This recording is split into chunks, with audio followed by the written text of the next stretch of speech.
पंजाब में जो घटना हुई, लोगों ने कहा कि प्रधानमंत्री के ऊपर हमला हुआ है। प्रधानमंत्री जी ने कहा कि मेरी जान को खतरा था।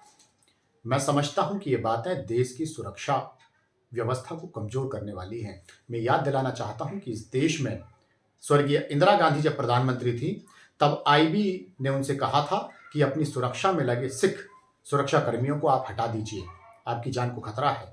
उस समय इंदिरा जी ने कहा था कि मुझे अपने देश पर और अपने देश के लोगों पर भरोसा है, और उन्होंने अपने सुरक्षा कर्मियों को हटाया नहीं था। 1882 में जब इंदिरा जी एक रैली में थी, उस समय उन पर हमला हुआ, चोटिल हो गई, लहूलुहान हो गई। उस समय वो रैली छोड़ के भागी नहीं थी, बल्कि उन लोगों से चर्चा की, बात की, और बात करने के बाद भी कहा कि मैं अपने देश में सुरक्षित हूं।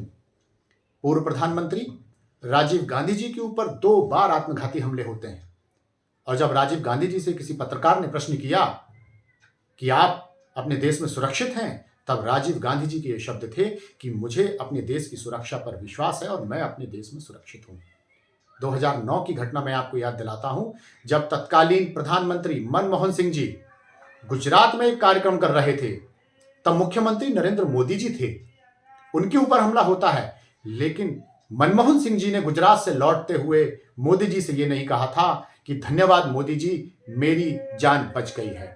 प्रधानमंत्री जी का इस तरह का वक्तव्य देश की सुरक्षा को कमजोर करने वाला है।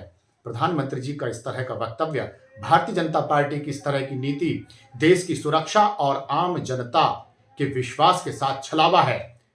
मैं समझता हूं कि इससे देश बिखराव की स्थिति में आ जाएगा, और हम भारत के नागरिक होने के नाते इस देश को बिखराव की स्थिति में लाने के लिए कभी तत्पर नहीं रह सकते।